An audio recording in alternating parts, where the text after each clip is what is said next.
ஆதிக்க செட்டி மகன் அகவத்தி செட்டி பண்டிய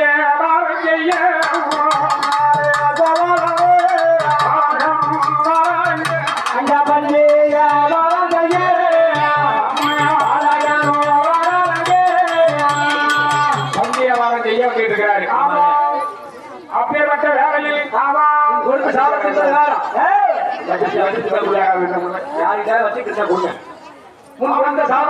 அம்பாவனத்துல சாபத்து பிரகாரம்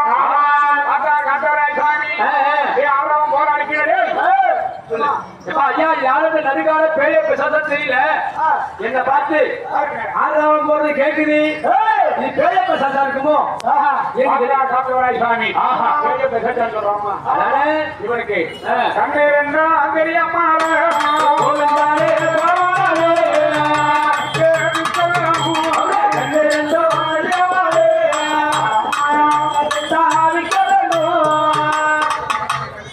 அப்பா என்னடா எனக்கு கண்ணு தெரியல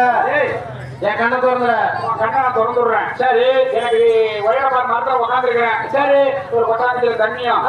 சுருட்டு குடிச்சிருக்கீங்க பழக்கம் எப்பா எனக்கு கொஞ்சம் நெருப்பு வேணும் ஏயா இந்த நடிகாட்டு நெருப்பு எங்கேயா பார்த்து நீ என்ன வியாபாரம் பண்றதுக்காக போயிட்டு இருக்கிற பஞ்சு வியாபாரம் பண்ற பஞ்சு எடு அந்த கிழக்கு பாரு கல்லு கல்லு சக்கி மிச்சி கல்லு அது தட்டு தட்டு பஞ்சு நெருப்பு வரும் சரி நீ சீக்கிரமா வா உடனே வரையா தெரிவிக்க அப்போது ஒரு நாளைக்கு செட்டியான ஆரோக்கிய செட்டியா ரெண்டியா சாமக்கத்துல விட்டு தர்மத்துல தூக்க மாட்டேன்னு ஆமா அப்போ நீ அப்படி இருக்க ஆமா ஆரோக்கிய செட்டி பஞ்சிய தண்ணியை எடுத்துக்கிட்டு அந்த கருவரத்தை வச்சு பண்றாரு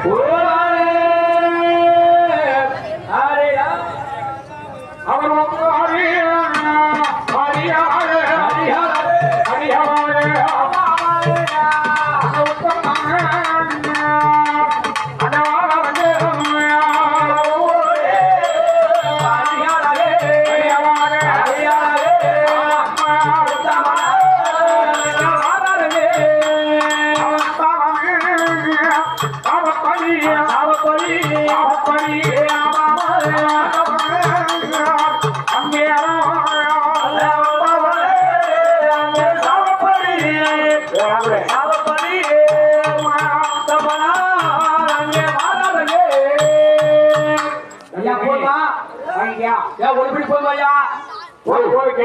என்னையா மாவாத்த